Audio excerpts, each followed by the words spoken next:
all my concerns about politics, all my political concerns in Ireland now that I'm far removed from it is, have they gentrified Gay Spar, and how many Charlies are there now? When I was there last, there was 5. I hope there's more. I think it is still 5, but like, God damn it! obviously, I haven't been out in like over a year at this point. So like, God, have you ever like fallen asleep on a table at Charlie's? That's just wonderful. Like the classic move is just like, you know, keeling over like on your, like you're on a school desk, but like the real move is just climbing up on the table and lying there. I have no idea what Charlie's is. But I typed What? it Have in, you not been and there's Charlie's What? 1, 2, 3, and 4. What is it? Yeah. It's a restaurant? Oh, they been... it's very bad Chinese that's open really late when the club's closed. I Yeah. love the power of any franchise that just decides to add a 1 to or a number, so they're just that's the best. No, but it's you won't get this from any like Google reviews or whatever, or like the info card on Google. But the real, as Michael is saying, the real secret behind Charlie's is it is open after last call, which is just the most chaotic thing you could ever experience. If you have not seen like a fight break out in the queue of Charlie's for nothing, for no discernible reason, It's like Babylon. Have you ever been in Babylon, any of you? Babylon is the same thing, but beside Coppers, behind Coppers. So the whatever street behind Coppers is so fucking long ago. But they will play Rivers of Babylon every 20 minutes, and like the servers will all stand on the tables. So it'll be like 1 a.m. People will be fighting, and then a fight will break out, and then the Rivers of Babylon will come on, and everyone will just start like laughing. You have to respect tradition. Yeah, that just sounds like, my real dream has always been to move to Ireland and start like start my own business after 12 long years of working in Guantanamo Bay, working on various torture techniques. I've decided to take what I've learned and start. What is this? Like, what even is this place functionally? Is it a restaurant? It's a chipper. It's a chipper. Post after hours. It's a chipper. Okay, so, right. There you go. Right, did you start? Is this part of the podcast or no? Yeah, this is part of the podcast, babe. We're going. This is it. This is the pre-music drop banter. Just to let you know that this is going to be an Irish-heavy podcast. I am so sorry, Rob. I'm along for the ride. It's the closest I'm going to get to 1 a.m. at a Charlie's. Yeah, exactly. So I'm just enjoying it. I mean, I don't think you want to get any closer. To be honest. Oh no, you do. That's what happened. Once the vaccine's rolled out, once we have actual immunity, I'm licking the table at Charlie's. That's where the new post-vaccine strands will be emerging from. Yeah. We call it the Charlie strain. Late night chippers. And there's like this huge turf war being like, no, that was Charlie's 3. We're Charlie's 1. This one's fine. God damn it. Yeah, because one of the Charlies is across from like Gay Spar and George's. Yeah. So that one's. Oh, I miss the chaos. I miss it.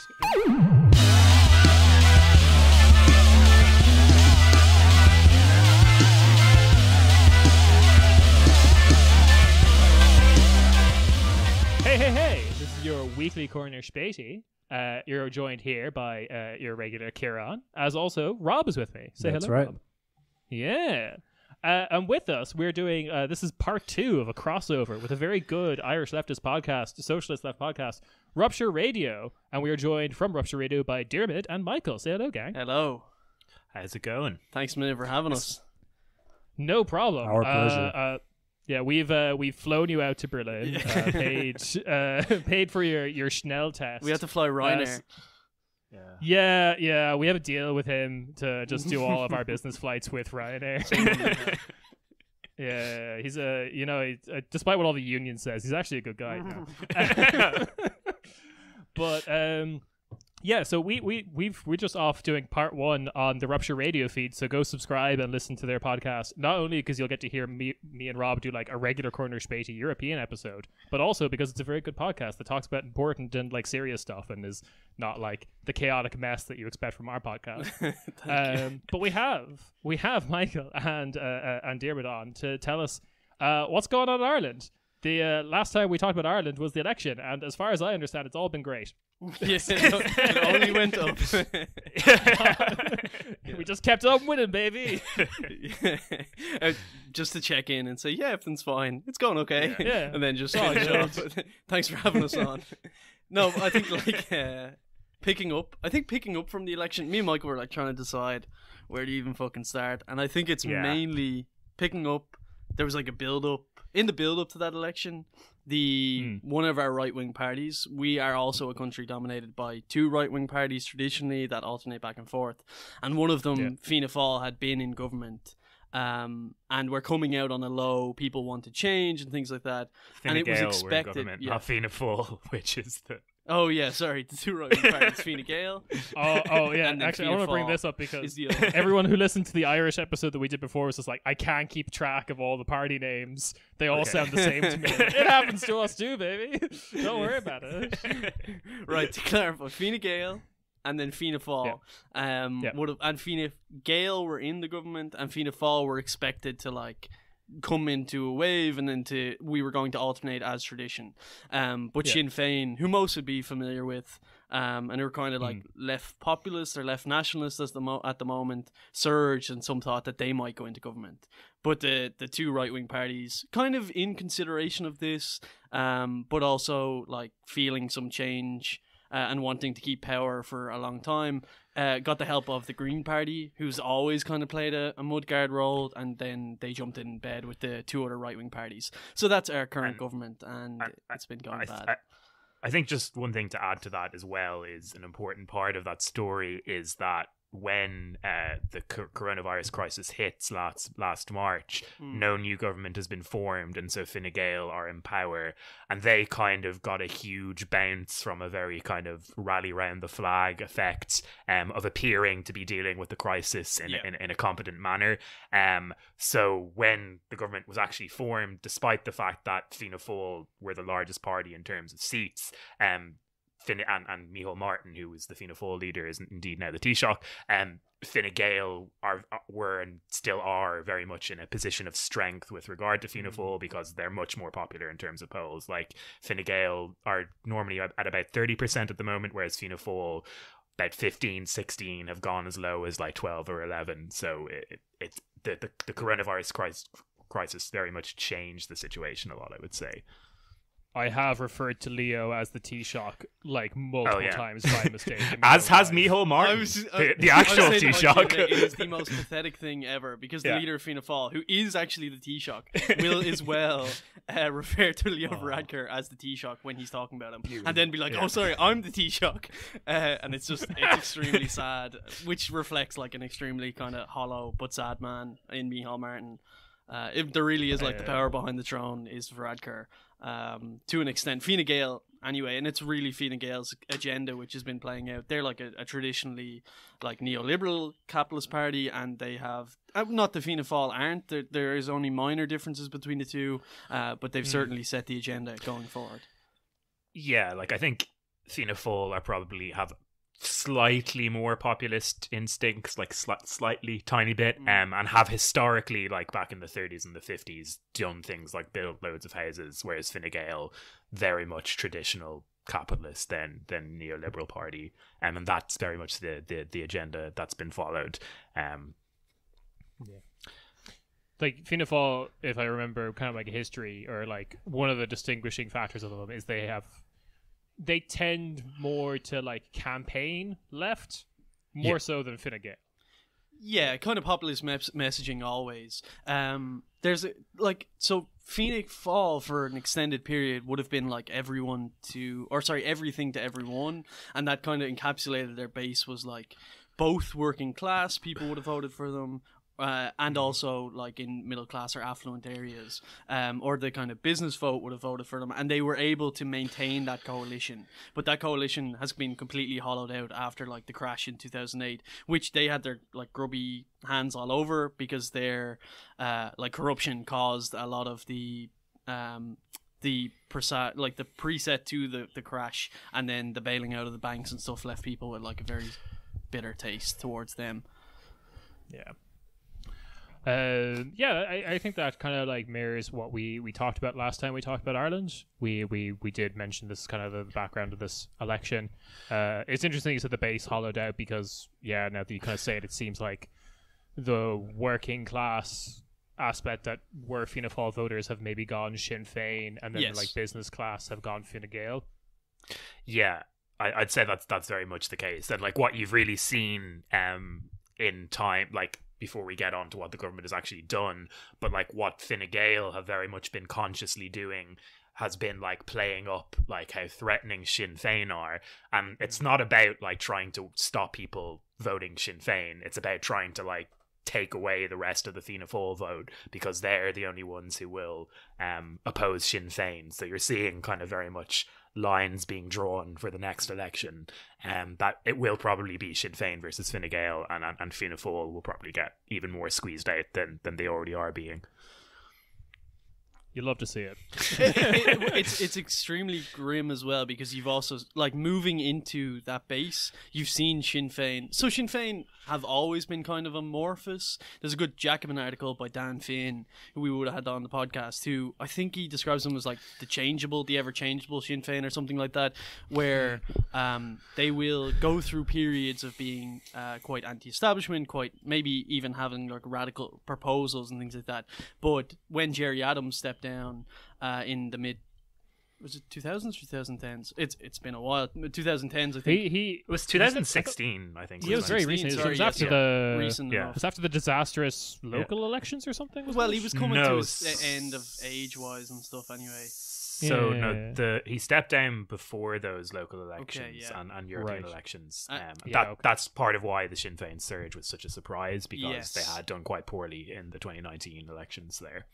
Right. Yeah, and with that move, you've kind of seen like a move towards the centre in some aspects for Sinn Féin, as they try and like take on that coalition that Fianna Fáil used to hold. Now they are better in aspects than Fianna Fáil in terms of like housing and owing more to their like traditional position, but that's kind of where things are moving, where Sinn Féin are moving more to the centre left and Fine Gael are going to occupy the space to the centre right, I imagine, with a few different groups, and then you have a socialist left to the left of Sinn Féin operating in that space.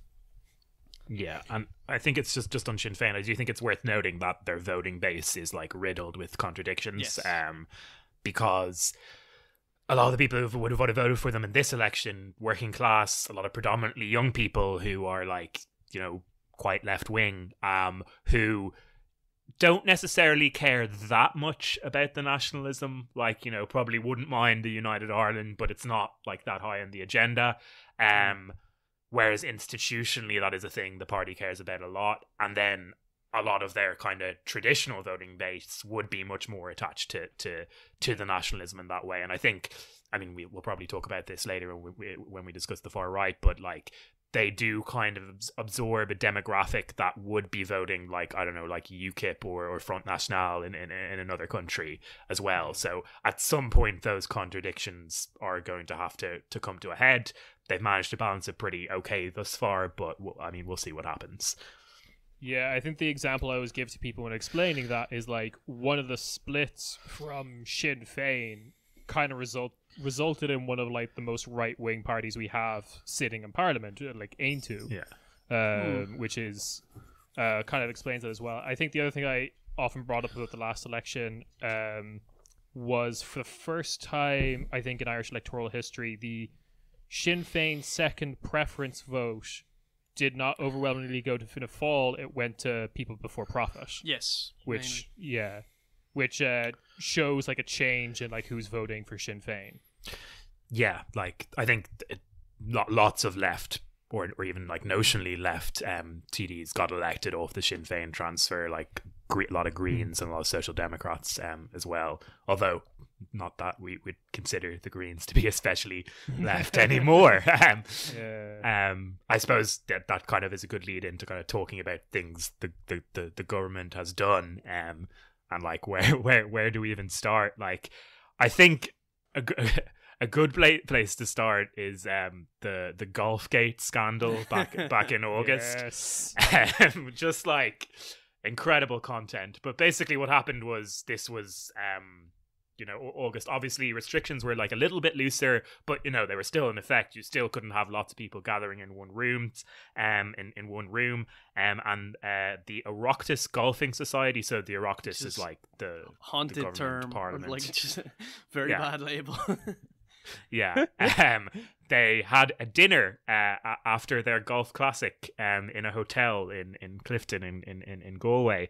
And there was like tens of people there. It was like completely against the regulations, and just like a kind of like a who's who of people from like all the different parties, and of course, most notably former EU Commissioner Phil Hogan was there, and just like the fallout of that was like obviously initially like a lot of people had to resign whatever roles they had, but initially Phil Hogan was like resigning, and then like it was like each day he kept being more and more incriminated in like tiny little petty ways that he had been so he had said that like he hadn't broken any regulations by traveling too far, but like it turned out he was caught using his phone in his car in a county that was currently in a localized lockdown at that point in time. So just like loads of like nonsense stuff like that. So that was kind of like the beginning of like not even the beginning, but just kind of like signified a lot of the general clownery that was happening at the time. Like just on that, so the Golf Society, like I think this is an insane an insane scandal, because like at the Oireachtas Golfing Society was major or prominent politicians from both the right-wing parties, a Supreme Court judge, media heads, the then European Commissioner, as Michael said, of Trade, head bankers and lobbyists were guests. And it's like, that is just like the absolute depth of subtext in terms of like an extremely on-the-nose illustration of power relations in Irish society, with all these people effectively drawing from like the same golden circle with the same entitlements and the same interests. And that is like it's an illustration of how Irish politics, or what influences like the government parties at this stage. Just like the list of people you're just bringing off is just like, we had like this court judge, media heads, the Monopoly man, Mr. Peanut, Dracula. It is like something like if somebody had like a really unsophisticated understanding of like Marxism and they were trying to explain how things work, like that's how they would explain things, but it is actually like true in this particular instance. But like so that's kind of like the first big scandal. But then the main thing that's happening like after, I think, regardless of the truth of the matter, I think the general perception of how the government had handled coronavirus initially in the first lockdown was that they had done like relatively competently as compared to like the US or the UK especially. But what we started to see more and more was them just like ignoring NFET, which is like the kind of public health team who are in charge of the crisis from a public health point of view, just starting to ignore their advice.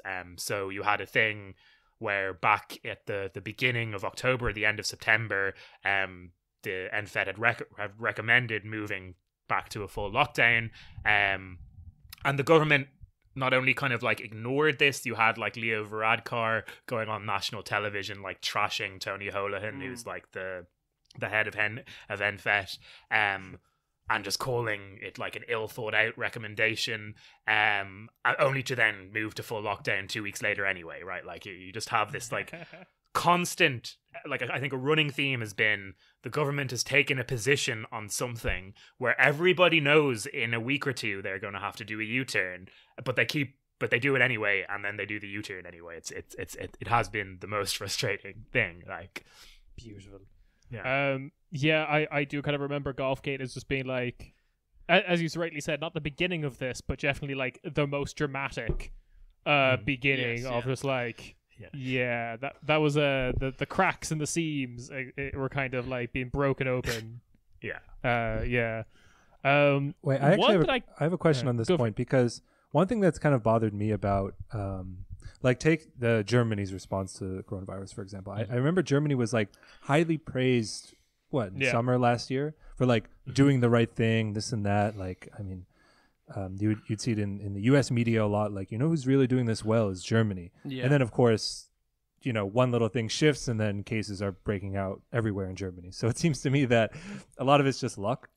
and the media is just, it's just another place, right? So you can just say, hey, look, this other country seems to be doing it well without really any needing to offer any proof. I don't know if you think that applies to Ireland or what. Yeah. Sorry, go on, Diarmuid. Yeah, so it's I think you probably know more about this, but it seems that it is selectively chosen what is the model country. I know early Sweden was talked about, especially by the right wing government, the right wing parties, and there's one particularly funny, just very hollow Fine Gael politician, Owen Murphy, who was the former Minister for Housing, and obviously hated because for that reason, because we've a housing crisis ongoing for the last 2,000 years. But why is Kieran in Germany? But would have been an advocate of the Swedish model of opening up, and that's not a big issue. I think a big focus in Ireland at the moment, or the kind of struggle, is. I'm sorry. I love that the Minister of Housing was a big advocate of the Swedish model of response to the coronavirus, but not housing. Not the Swedish model. He's not Minister for Housing anymore, so now he can start talking about Scandinavian countries again. But the big thing at the moment, there's the socialist left have been pushing zero COVID strategy for a long time, with focus on New Zealand or Vietnam or even China to an extent, or Australia too, and of completely crushing the virus.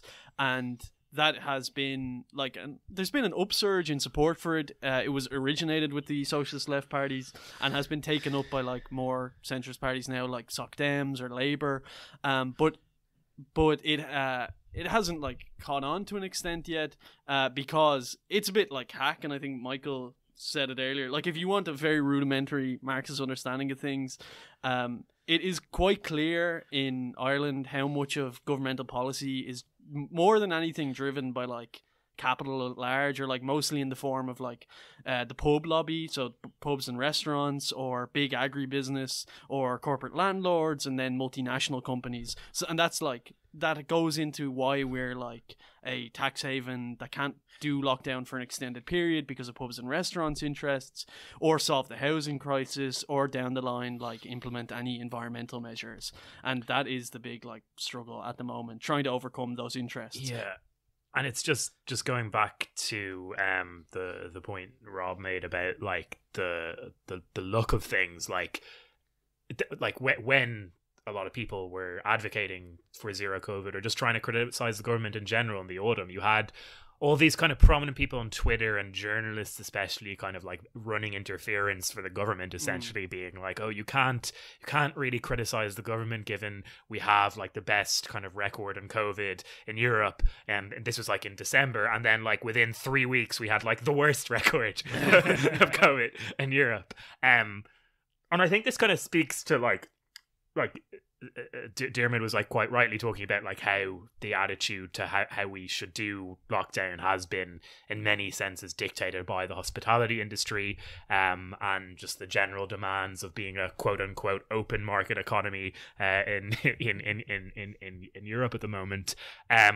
But it also just seems that their understanding of their own interests is just really dumb as well, because this constant series of rolling lockdowns is isn't good for these industries, right? If we had done a harsher lockdown initially, they probably would be in a better place in order to be making money.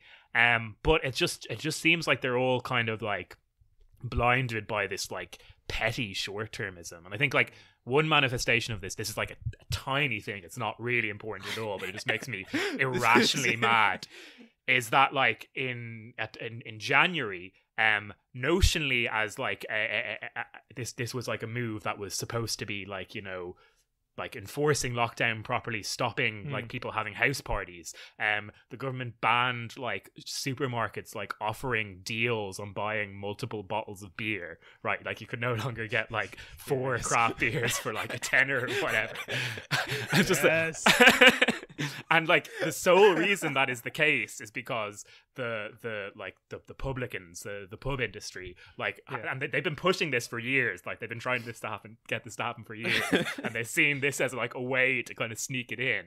And it's just so dumb because you can still buy like cheap alcohol or whatever. It's just like, anyway, you just can't get a deal on it, so you're forced to buy the bad stuff. No, for our European listeners, this brings us to a long tradition in Irish modern political economy, which is you can solve every problem by tweaking the prices of alcohol. You need to raise money for a program. Sure, just raise the price of alcohol and cigarettes again. What is the primary result of that? Well, all alcoholics are now like destitute. But now we can have like an underground in Dublin. Will we? No. It's German efficiency. Yeah. And also make sure the pubs and clubs close earlier and earlier as well. Like, Jesus, exactly. Like, Can you make it to the pub before 5 p.m? No? Well, too bad. It's closed. It's what, like Michael touched on it there. The whole thing about like there's been like a spectre of house parties which are just invoked every couple of months, like whenever things take a turn for a worse. Like we had like many other countries in Europe, and it was well illustrated that this was coming down the line, that the meat factories would be a big issue and the nursing homes would be a big issue, and we had monstrous outbreaks in both of those causing massive issues. But you still had media heads writing up articles like, those damn kids having house parties have doomed us all, or just like angrily tweeting about like, oh, I'm fuming on Saturday night thinking about all the house parties that are taking place when we're all sacrificing. And it's just been like constant interference from the media, but also from the government, to just like peddle notions like unrealities in terms of like schools are fine, but there's monstrous house parties happening, and it's very tiring. It has been the epitome of like making up a guy to get mad at. Like, there's a spectre haunting Ireland, the spectre of free gaffs. A new level of interactivity to it all. There, I did want to mention that the no COVID or zero COVID did launch at least some form of it in Germany or the German-speaking countries. I want to say a month ago, but it didn't really get very far. It did get big enough that at least Jens Spahn, the health minister, had to say, well, that won't work here. Yes, that's what we've got. But not much more than that, as far as I know. Yeah, I think the German excuse from like Jens Spahn, our health minister, has been like, we border 1 million countries, or like something to that extent, because Germany is mostly a landlocked country. So it's like, we can't do this. There is landlocked countries that have pursued it though, and like that's the big cop out for Ireland too, or the current Irish government, which is like they only ever reference the North when it's like as a kind of explainer of why we can't do something. So the big explainer now of why we can't pursue zero COVID is because, oh well, we have a border with the North and you'd have people coming in there. But like there's plenty of countries which have done like local borders, like one section can be the north of the country, one can be the south, east and west, and you operate on those grounds. But of course, it's just not possible according to them. Yeah. And I think it's like, as well as the North thing, they just reject the idea of like mandatory quarantine out of hand, which I think like it speaks to like a wider kind of issue, which is that like it's not just that like the government are like evil mustache twirling capitalists, although you know some of them maybe they are. It's that like they're like their ideological imagination is so restricted, like they're genuinely incapable of conceptualizing solutions that don't fit in the kind of traditional liberal framework, and even within that it's like completely incoherent, like because you've had lots of government people like Leo Varadkar saying, oh, mandatory quarantine is like too much of an infringement on personal freedom, and also that it like, you know, would be xenophobic to do this. But then today the government like released a list of countries that will have like mandatory quarantine, and like most of them just happen to be in Africa, right? Like in what sense is that not like incredibly xenophobic, you know? Oh, that's really funny, because I have I have friends with like, you know, family in Africa, and they're just like constantly calling them being like, are all your friends dead yet? Because they are just like, from an African perspective, Europe is fucked. Yeah. Well, it's grim because you hear from people saying that, like, around December time, when we ended up being the worst, that Ireland was being used as, like, a cautionary tale. That, like, oh, you shouldn't open because you'll be as fucked as they are. And although we're starting to contain the virus to an extent, we've gone down from the, like, 5,000s, 4,000s, and even, like, 6,000s, back down to, like, 500 and 600s now.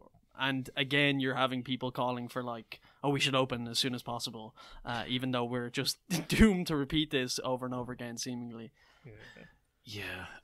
Before we move on from coronavirus response, I want to ask about one particular character, mainly because I missed this the Irish Twitter response to him recently, and I would like you to explain it to me.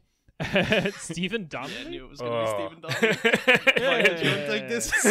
Such can I just quickly say to Rob about something I learned very great from Rupture Radio recently that literally stopped me in my tracks and made me go no in my kitchen, was that Stephen Donnelly is a McKinsey and Company guy. Sure.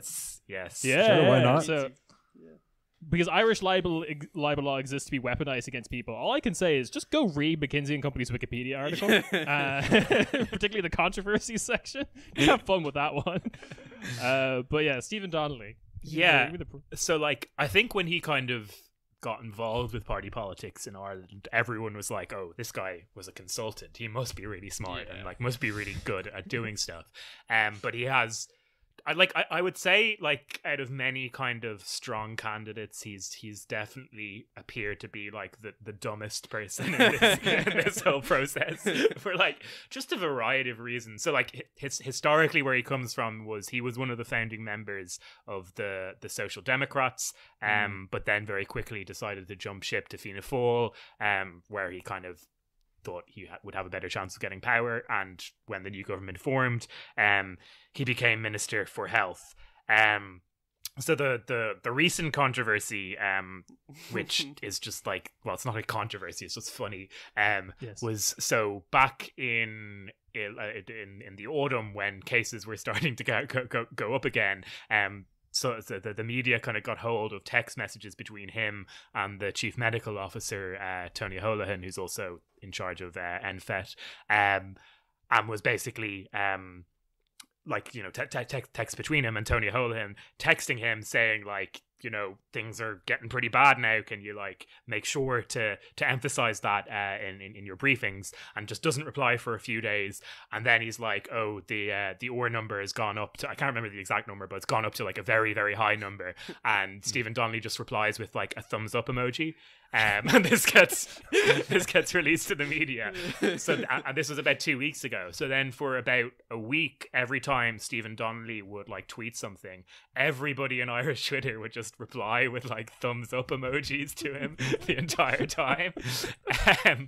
But then, like, there's a lot of things I could focus on talking about him, but, like, one particular thing I want to focus on is in October, when the second lockdown had just been announced.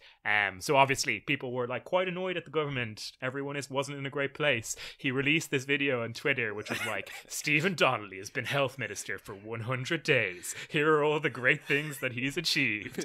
And then it just, like, ends with, like, you know, a picture of him being again. It's like, and he's just getting started.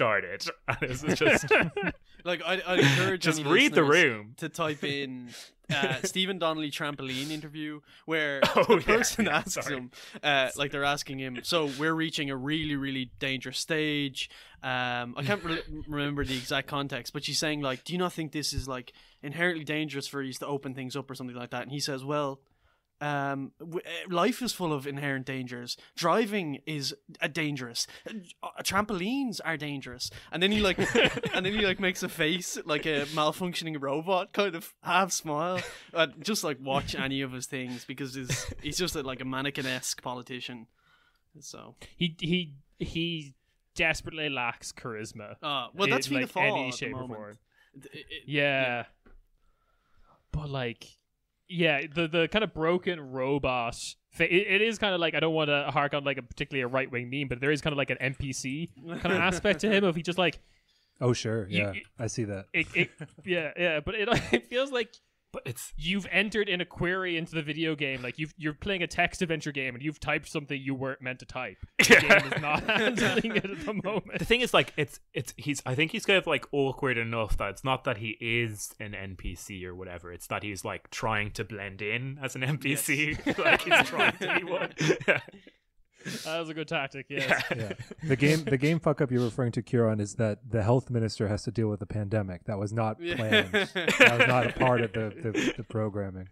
See, his whole thing he's trying was to that he like slip thought, into the background. I'm going to go from a top consultancy job, tried out the Social Democrats because he thought that would take off, and then when it didn't take off, he quickly switched that for Fianna Fáil because he knew that would be his like next step into being a minister, which he got. But he's also been excoriated for that too. But he sees himself as just like elevating or falling upwards throughout, and obviously it's not going as swimmingly as you might have thought. I love the I can't remember who the interview was with. Who the interview was with, but like the interview where he switched from Social Democrats to Fianna Fáil. This is Vincent Brown.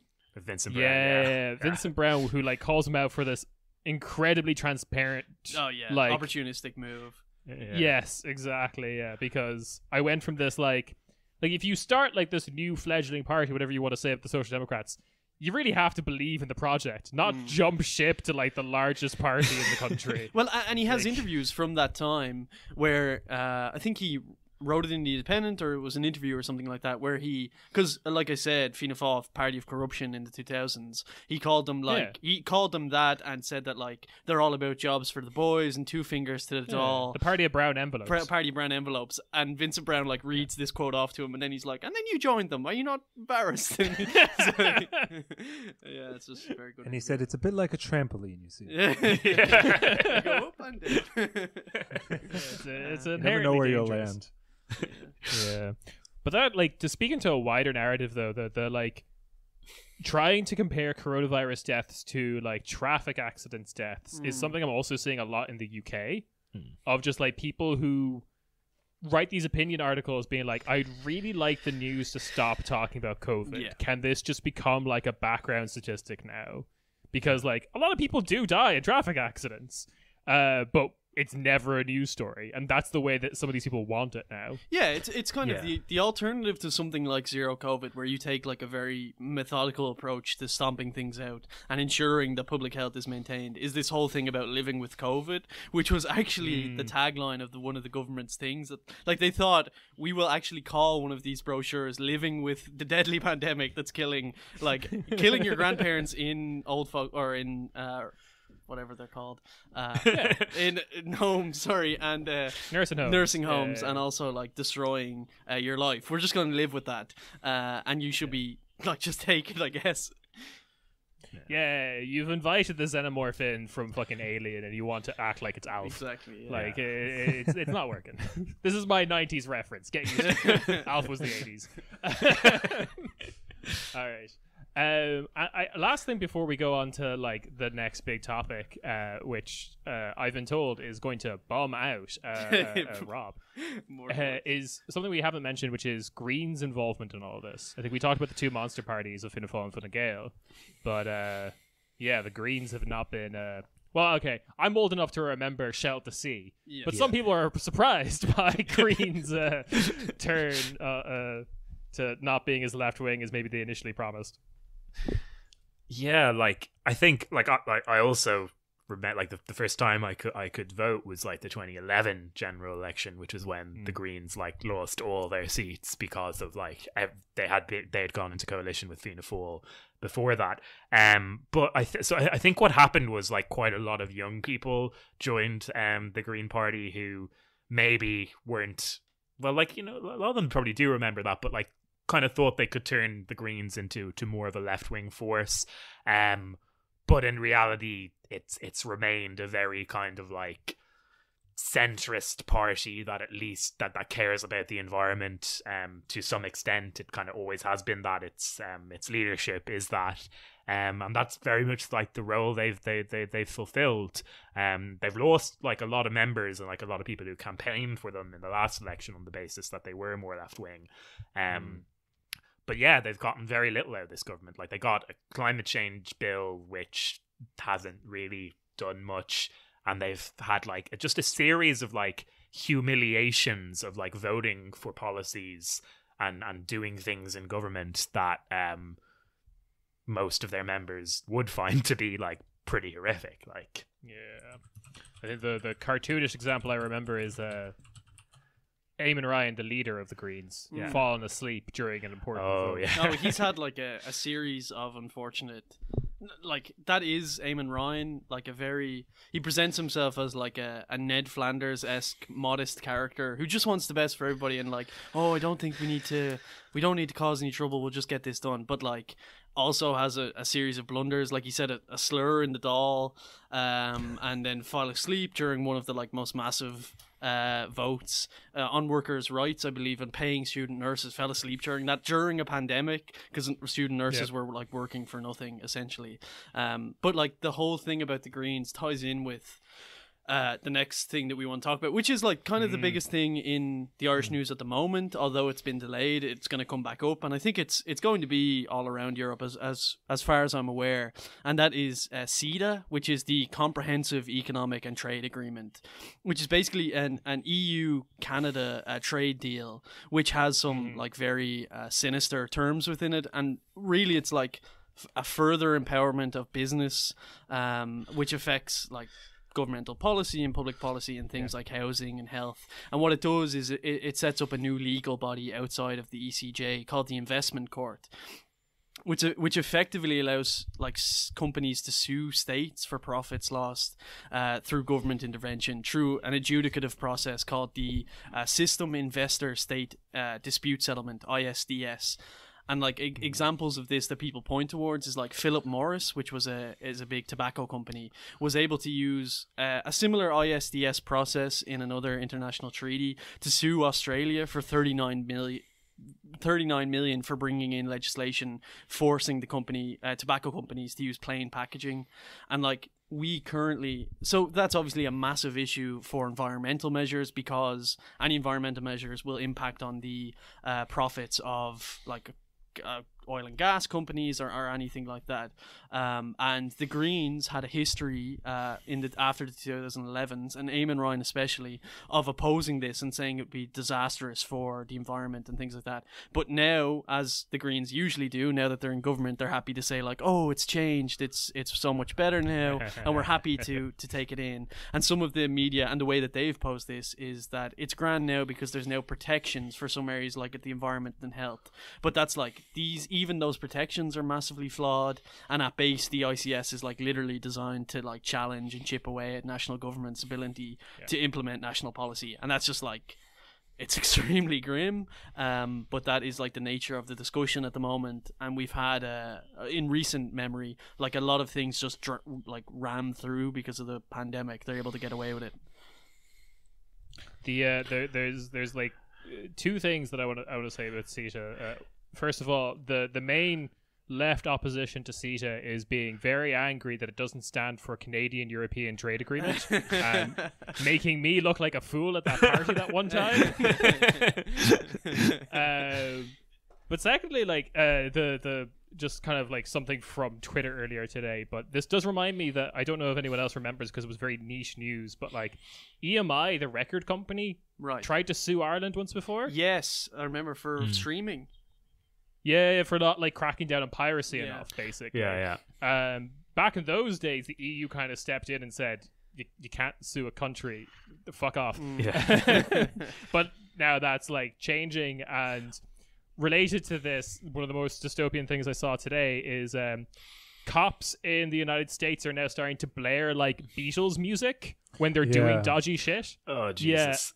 Yeah. So that like copyright automation bots will like take down your Instagram videos of this because there'll be Beatles playing in the background. God, that's diabolical. Like, that's grim. Yeah, I read that. Incredibly cyberpunk. I couldn't fully process it just because of how, like, to just picture the situation where, I don't know, like, I saw one where they're playing Sublime while arresting somebody, and like I just couldn't just to wrap my head around the situation, just the aesthetics of the situation. It was too depressing. That is so grim. I literally forgot about it until you believe brought it up again. I do believe the current rights holders of the Beatles back catalogue is EMI. Yeah. So woo! I love that. But yeah, that does seem very. I'm sorry, it just seems stupidly cyberpunk to me. I'm just like, all right, I'm entering into this tactical situation now to play the magical Beatles shield. They have a new protocol Text- now. It's turn off the body cam, turn on the radio. I guess. Yeah. It's just shockingly bad. Jesus Christ, But like in an Irish context, some of the most threatening things is so big corporate landlords like IRES Rate and the companies supplying direct provision, which is like the Irish system of asylum seeking accommodation, aren't covered by these protections, meaning that they could sue the government if they sought to intervene and solve either the housing crisis or to implement a far more humane processing system for asylum seekers. And it's I don't know, everybody kind of knows these ISDS stuff is dodgy, but you still get for example, the Irish Times, one of the main Irish broadsheets, published an editorial today being oh, we should just accept CETA because the ISDS has been watered down in recent times, and Australia may have been sued, but sure, they won that case and they got awarded costs, which ignores the fact that that was used as a precedent, as a basically a legislative chilling effect, really, that prevented other countries from trying to do it, because Philip Morris threatened to, I think it was Togo they threatened to sue, and Togo wasn't able to fight that case. Togo is a more powerful country than Australia, so they'll be fine. Yeah. No, exactly. But then it's also if these kind of court settlement bodies for investors aren't going to do anything controversial, or they're never going to find in favor of the corporations above the public good or public legislate or public policy or whatever, why would they exist in the first place, right? What's the need for them if not for them to stop the public good being pursued, Yeah. It's don't worry about the Irish Times piece being don't worry about it, it's useless. Why do we need it? Yeah. But it's useless. Yeah. I just want to clarify here, because the agreement's a few years old, right? 2016, 2017. And maybe I'm just cynical, but I'm used to these agreements coming and going well, more bad shit's happening. Can't keep track of that. But as I understand it, maybe one of you can clarify, it's a lot of the elimination of tariffs and all that is already implemented, but I don't know who makes the decision, the European Commission or the European Court of Justice. They said, well, the ISDS agreement is I don't know what to call it, such a big step that it has to be individually ratified by each of the countries. And that's why it's, there's even the opportunity to debate it and potentially stop it. Yeah. And at the moment, so pressure built up on the parties, and apparently the Green Party were going to split. It's hard to tell to the extent that was true, but that's led to this being deferred now, and it's going to go to committee level, which generally in Ireland that just means it'll be discussed for a while and we'll end up back in the same situation again. But it does give activist groups time to kind of mobilize or seek to mobilize. I know it's tough to do that during a pandemic against it, but it's really hard to avoid these things. And just to answer Rob's question there, my understanding is basically that all the tariff stuff dealt with trade things that deal with competencies that have been delegated to the EU by national governments, but the reason it needs to be debated at national levels is because these do interfere with national law beyond just the areas in which the EU is already considered competent. That's my understanding anyway. Right. Ireland also, I'm not sure if this particularly applies to CETA, but Ireland does have this a unique role within European politics due to the caveat of anything that happens to our constitution has to be ratified by referendum. Oh yeah. Does mean that if anything happens on an EU level that would change our constitution, means that there is this public plebiscite means of gumming up the works. So Ireland is this weird, despite its small population, whatnot, is actually this weird kind of pivotal player in getting major reforms done in the EU level. Yeah, like because we voted down the Lisbon Treaty initially, there had to be a few reforms to it before we voted again. Yeah. I can't remember the specifics of those reforms, but like there were some certainly. Neutrality was one of them. Yeah, it got us out of like being directly involved in EU conflicts. Mm-hmm.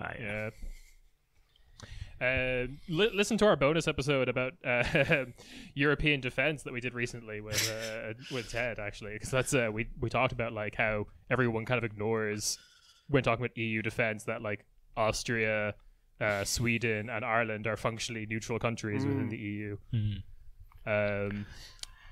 Right. So yeah.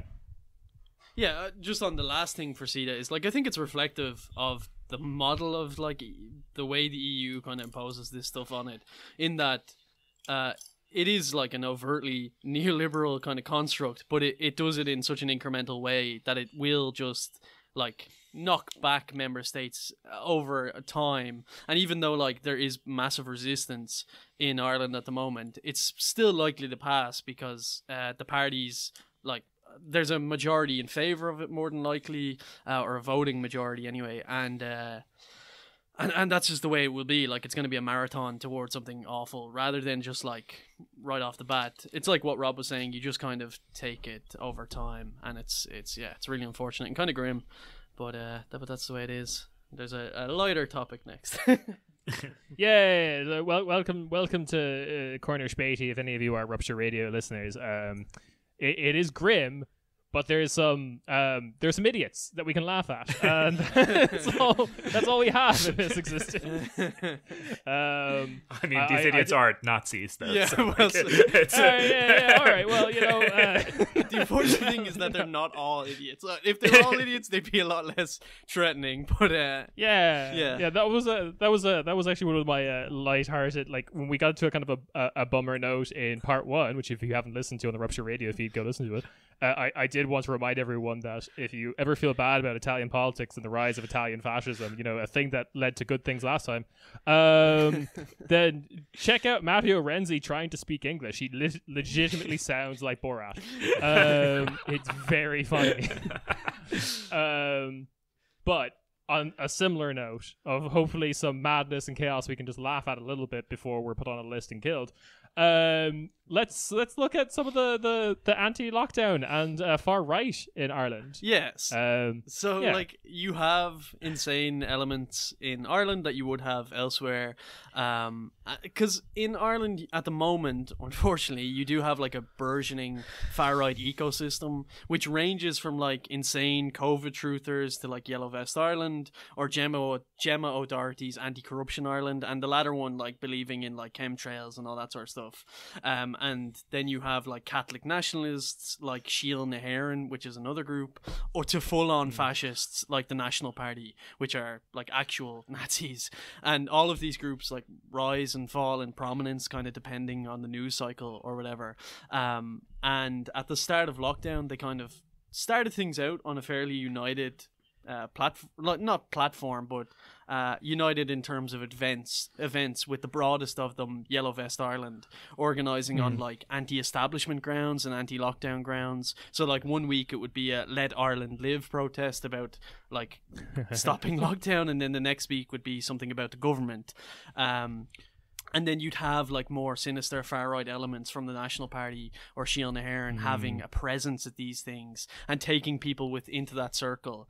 But they've actually broken apart now in like a semi-funny controversy, because the Yellow Vest is obviously like a completely bogus organization with shadowy links and financing and stuff. So when they were setting up their website, instead of like setting out terms and conditions or like information, they just went onto Sinn Féin's website and copy and pasted all of their terms and conditions and all of their information onto their website and took out Sinn Féin and put in the Yellow Vest.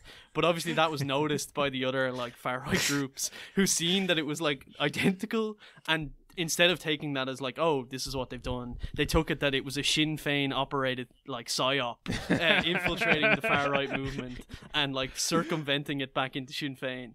And that is like what led to kind of a break between the different groups now, but also that like Yellow Vest Ireland wasn't racist enough for the other groups. Like Yellow Vest Ireland were having events where they tell like everyone from like all people who are like from different backgrounds, national backgrounds, bring your flags, and we'll all have a freedom march with all of our flags and stuff. And obviously the National Party and all are like, no, we just want one flag and to kill all these people.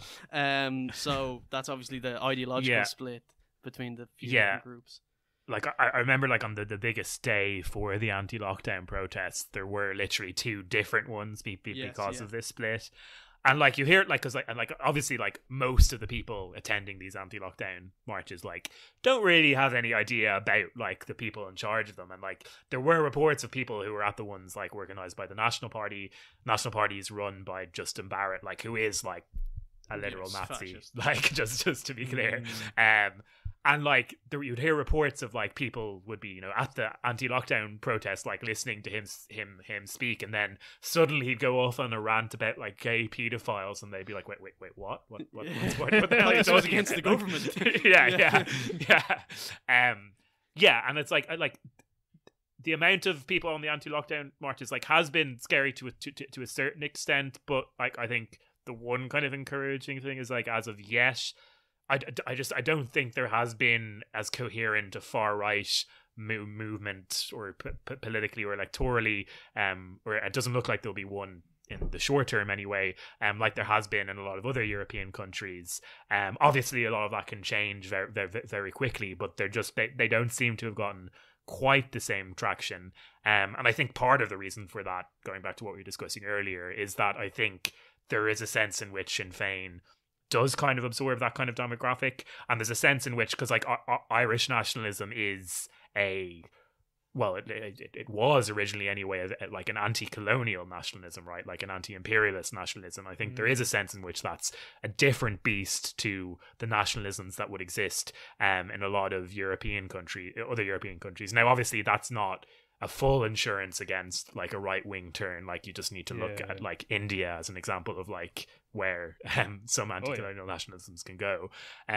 But at the moment, despite some of it being scary, they I don't think they've gotten as much traction as they could do. And I think like Sinn Féin absorbing that demographic is kind of played out by recently there was like polls of percentage of supporters of which parties would get the vaccine, and among all the kind of main parties, including the socialist left parties, like Sinn Féin was a much lower percentage. It was like in the 50s, whereas all the other main parties are in the 80s and 90s.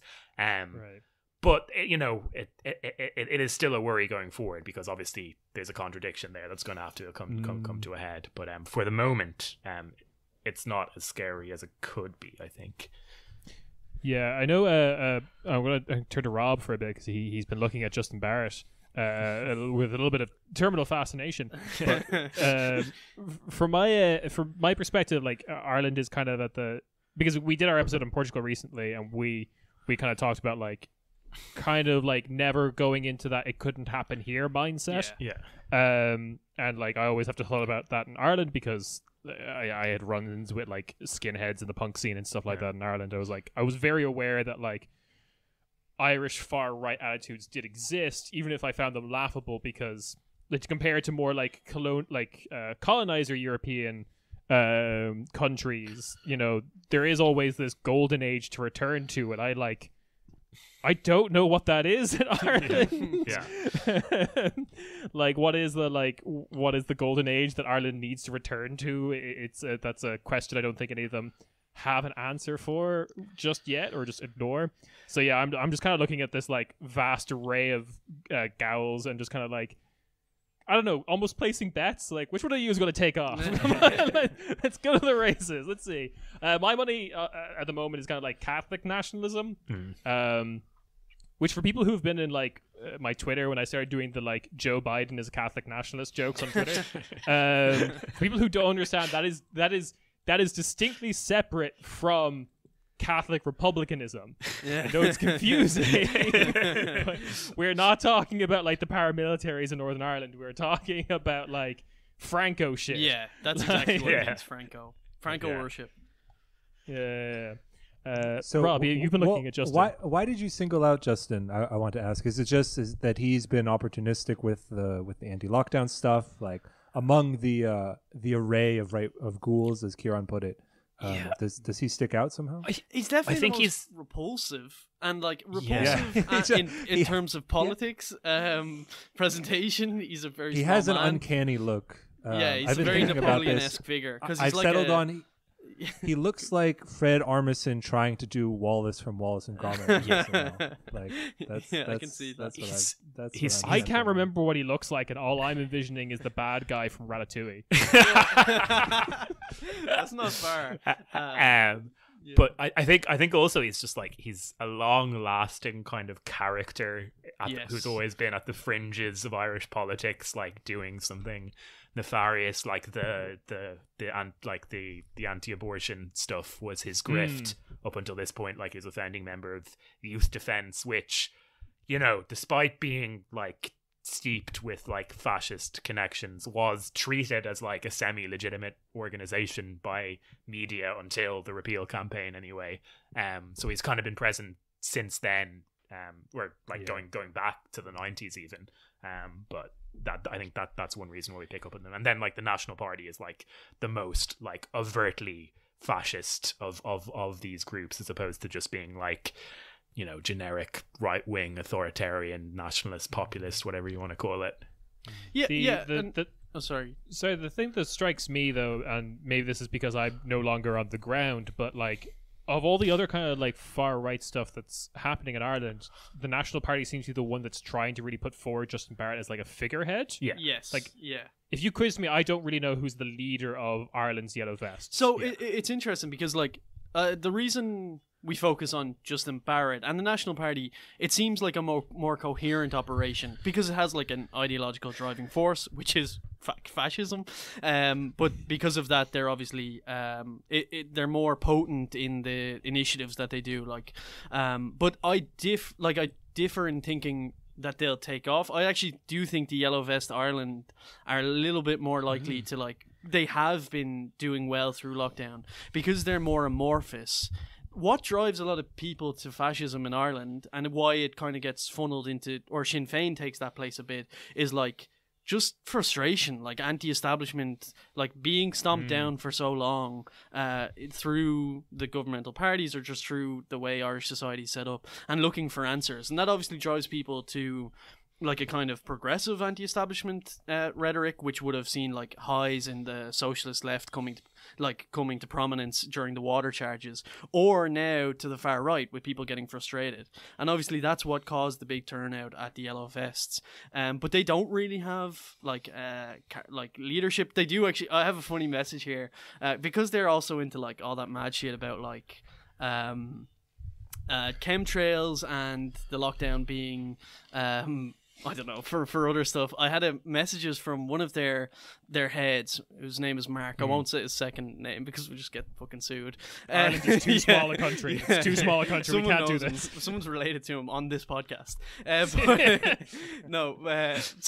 Mark Dold. Mark, during the big, like their big anti-lockdown stuff, or their big like protect our children marches and stuff like that. Someone commented on one of his Facebook posts saying, "Hi Mark. Did you know that Dublin City is laid out in an occult grid? All energies are harvested in this grid, and the Spire is its latest addition." And Mark responds to Des, "Yes, but it's something I try not to speak of in public. After all, I'm trying to waken those so asleep that anything of this sort would just go over their heads."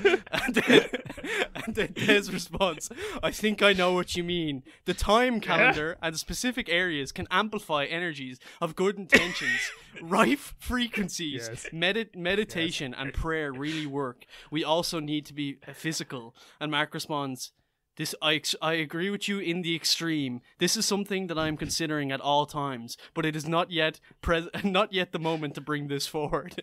So this is like a taste of what's driving the Yellow Vests. That is the good shit right there. Yes. Okay. Maybe I don't know about the rest of the Irish cohort on this very call right now, but I remember anti-Spire discourse. For anyone who doesn't know, the Spire is a relatively new monument in the center of Dublin. It's basically a large needle. And people were kind of like giving out about it because, you know, it wasn't very creative or ornate monument or whatever. I don't give a fuck. It's a big tower that makes me sick when I look directly up at it. I get vertigo when I look at it. But like, it's fine. And this is where anti-spire discourse went. This is the logical conclusion of it. This is what the happened. Weird Irish NIMBYism just results in this. When you make an extremely uninspiring, can't even just like describe, just like a cultural marker. People start looking at it, and when you wonder like, what is this for? That's how you get to occult grid shit. That's how you start thinking that this must be harvesting spiritual energies in the city, because there is nothing other than like it just looking like a giant toothpick in the middle of Dublin. And also, like it has the actual name of the spire does have a bit of a culty name. The spire, yeah. No. Oh. The actual name is the Monument of Light. Oh, really? Well, yeah. That's true, actually. He's right. Yeah. I'd forgotten about that, yeah. Yeah, because I guess it's like... I had to learn about this in art history class. I guess because it's like shiny or something. If you make it shiny, it's art. Everyone knows that. Yeah. And it was meant to be for the millennium, but we, like everything in Ireland, that's a grand engineering project. It was not done in time for the millennium. I guess my thing with the right, I mean, we're preparing some stuff on the far right in Europe. I guess, Walter Benjamin said something about how fascism is just politics completely aestheticized, right? Yeah. And if that's the case, then people are going to be like, well, I can either, wring my hands over someone, having a house party in my head, or I can think that there's like Dublin's laid out as a pentagram. Like, what's more? What gives you more juice? If you get to that stage, and I think the question, maybe to back up and turn this into a question.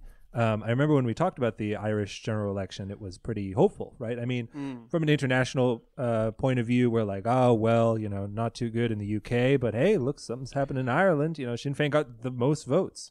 And I don't remember the exact details, Kieran, so you can correct me, but basically, a Fine Gael, Fine Gael and Greens coalition was like the best outcome for like a future left electoral gains. I don't want to put words in your mouth, but that was the hope then, that like the left would stay in opposition. I think my initial disappointment with the election was like how eager Sinn Féin was to get in coalition with the monster parties. And I was just like, no, shut the fuck up, stay in opposition, let them fuck up for a bit, and you can come back stronger, and like work with the good parties. That was kind of like my ranting on Twitter at the time. But like everything else in life, coronavirus lockdown has maybe changed that trajectory a bit. So if on the one hand we have the potential for a left in opposition to offer a real alternative to the status quo, and we have the pentagram spectacle politics of the right, where are we exactly? Where is Ireland, would you say? On a scale of anti-capitalist rhetoric to ley lines intersecting at the spire across from the second McDonald's on Connolly Street. I mean, the thing is, there are still a lot of people in Ireland whose only interaction with politics is reading the Irish Times, and if you do that, you're probably going to think Fine Gael pretty decent. So I still kind of think it is likely that Sinn Féin will be in government sooner rather than later. I would say very possibly with one of the other left of centre parties, maybe the Social Democrats, but equally you could have Fine Gael doing really, really well and holding on to power. But it does seem like even if Sinn Féin don't get into power next time round, or the left in general doesn't get into power next time round, the kind of medium term shift into having an opposition that is to some extent anyway based on a left versus right, I mean both myself and Diarmuid would certainly agree that Sinn Féin aren't anywhere near as left as we would like them to be, but that's still a positive development, I think, in the context of Irish politics. Obviously that it's more of a, or at least used to be, a status quo in most European countries, but it was never the case in Ireland. See, and there's like so there's a lot of people who have like aspirations in Sinn Féin, and it is positive to see that shift away from the traditional alteration of Fianna Fáil or Fine Gael every couple of years. But there's also like a long history in Ireland of hopes being put into parties. Like Labour in 2000s would have been hoped to be the like big next like left-wing force to change things, and then they just ended up going into government with Fine Gael at the time, or sorry, with Fianna Fáil, and obviously that led to the big issue. So with there's Fine Gael. Oh, No, Fine Gael. well, Fine Gael, sorry. Even I'm confusing them.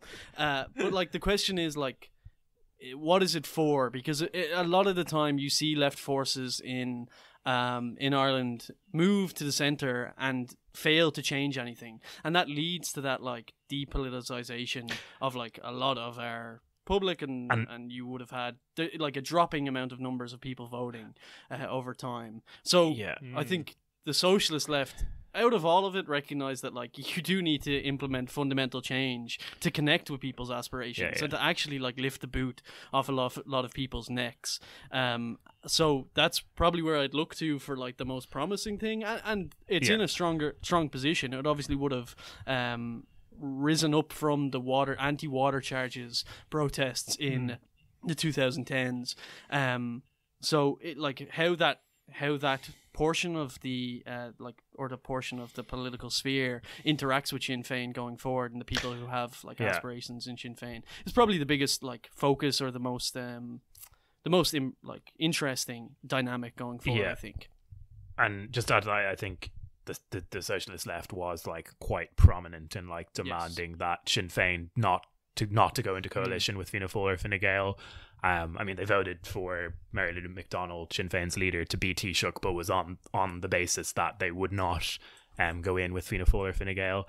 And I think it's interesting that you raised the Labour example as well there, because in 2011, had they stayed in opposition and forced Fianna Fáil to go into coalition with Fine Gael, they would have been in a very good position to play the role that Sinn Féin are playing now. But now they're like a completely kind of broken force in Irish politics. Alan Kelly, their leader, is honestly a bit of a joke on Irish Twitter anyway. But it's. I guess I'm always just baffled every election of just like.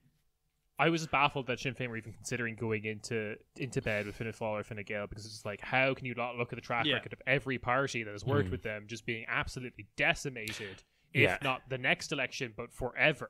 And I mean, there's even a danger on the other side that like, if Sinn Féin abandon like the radical platform that they have in some aspects, like that you could just end up with like a Syriza syndrome again, where they get into power with so many people invested in them like fundamentally changing the system or breaking with like the monstrous capitalist system that we have now, and they don't, and then that leads to like a backlash. So it's like, it is important that I think that it's like maintained that like the issue is not just who's in government, but also what mission, like what platform that they're running on, what are they seeking to actually do, and that's like always been the stumbling block in Ireland, as it is with like loads of other countries too. For anyone who has their bingo cards at home, I'm going to say the word Sinn Féin needs to avoid PASOKification. Yes. PASOKification. Mark it off the podcasting. I said the wanky word that I thought would like get me attention when I first entered left politics. Right. Well, I think that's unless Rob has any final points, I think that's a pretty good comprehensive look at where Ireland is. I'm forced to ask. This is definitely the American point of view, where Sinn Féin is great, is awesome, and everyone loves the Star Trek meme of Irish reunification. What are the prospects? It can be brief if you'd like. Irish reunification. I mean, I think a border poll is likely in the next 10 years. Well, I don't know, because there's also like left Republicans who will say a border poll will never be given by the UK, and like it's their it benefits them to draw out the process as long as possible, as they would have done, because they still do have interests in Ireland. It still does benefit them to an extent. So honestly, it's up in the air. I think there's definitely, in my view, a majority aspiration for a united Ireland among like youth layers and the working class and things like that. So it's certainly a push for it, but your guess is as good as mine in whether maybe Michael knows. Yeah, just to add to this, like I think whilst the Conservatives in the UK sort of like pay lip service to really caring about the union, like most of their voters don't care about Northern Ireland. That's just that is the case. And I think eventually, well, maybe I'm being optimistic here, but I do think eventually the unionists in the north may realise that. But also demographically, in the next 10 years, it does seem likely there will be a majority in favour of it. The other kind of variable is Scottish independence. If Scotland becomes independent, I think United Ireland becomes much more likely, partially because the main link that the unionists actually have to the UK is from Scotland rather than England. So when that is severed from the UK, I just think that it's more likely to be accepted. But I think it's likely, I'm going to say next 15 years rather than next 10 years. But there's still a question. There's so many questions as to how it happens. Do we avoid violence in the aftermath or in the lead up to a border poll? Like, what do you do with this rump of unionists if it does happen? There's so many questions to answer before we get there. But I'd be optimistic, I think. I'll go back to the solution that no one asked for, that was brought up by a lord in the House of Lords ages ago. In the 90s, that we talked about in the podcast.